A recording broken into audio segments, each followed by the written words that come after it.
keeping in line with this mini theme that I have about enhancing your Android experience with accessories is this review about a projector. Now, I never really gave projector technology a whole lot of thought, much less mini projectors. However, after getting my hands on one, I can safely say I'm in love with projectors now, and you're going to see why in this review. So why don't I just let the projector speak for itself? Hold on.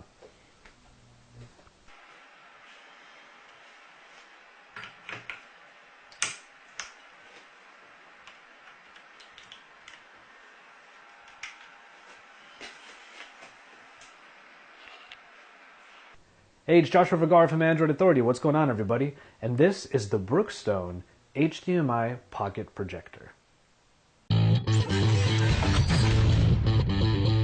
One of the first things you should probably know about the Brookstone Pocket Projector is that the DLP projection technology that is found inside is made by Texas Instruments. If you remember correctly, we were able to go to the TI booth at CES and we got to look at a lot of different projectors. This happened to be one of them. So Brookstone, for the most part, has taken care of the shell and all of the other bits aside from the projection inside. And for the most part, it's a very sturdy product, it seems. It feels very nice and it doesn't look like it's very flimsy. Certainly no parts rattling inside, and also kind of fits in your hand. It's about half a pound, which makes it very, very portable. After all, it's called a pocket projector.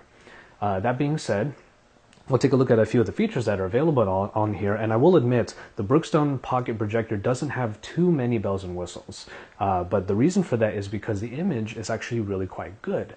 So we'll start off by looking at the on and off switch right here that you use obviously to turn the projector on and off. And I should say that this projector is able to work on its own. It's a standalone projector. It does come with an AC adapter, but built in is a battery that lasts, a rechargeable battery rather, that lasts for 2 hours. And that should be enough for most movies, or even presentations if you happen to be using this projector for that. So there is a little bit of power that's packed into here, but you can always keep it plugged in order to leave it on.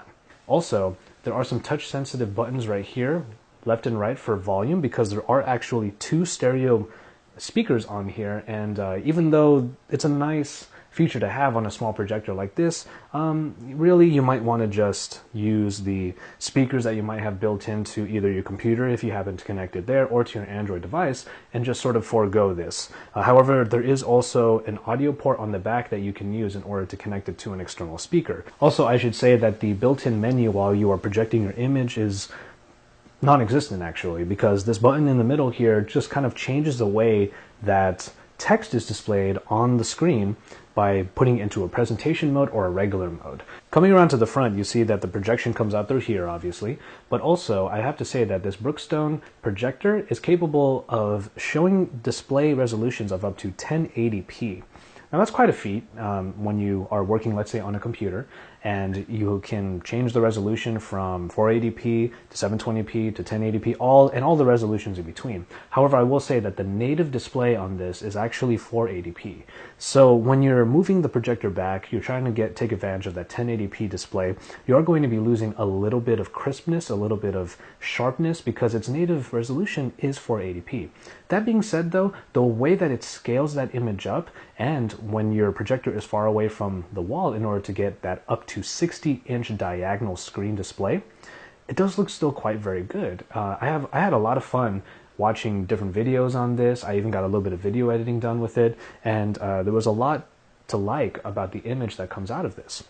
And that good image is due to the light rating that is available from this projection. It comes in at 85 lumens, which is actually quite good for a small projector like this. The lower the lumen rating is, the easier it is to mess up an image when you turn on lights, say, in a room or something like that. Most projectors require you to have the lights off in order to make sure the image looks really good.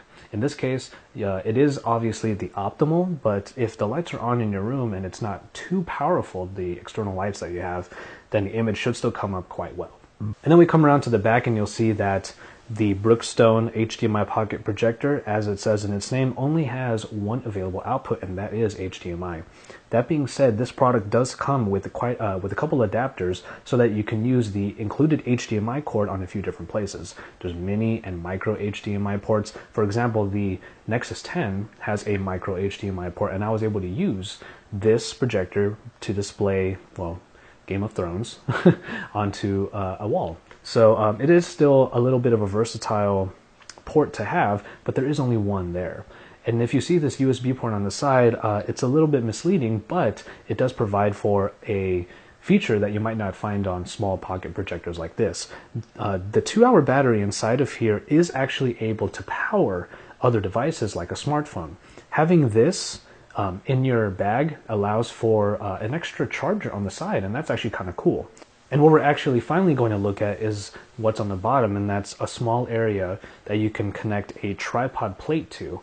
As you saw rather earlier in the video, I was using it on an old tripod that I don't really use anymore, but now has found a usage for being the projector stand.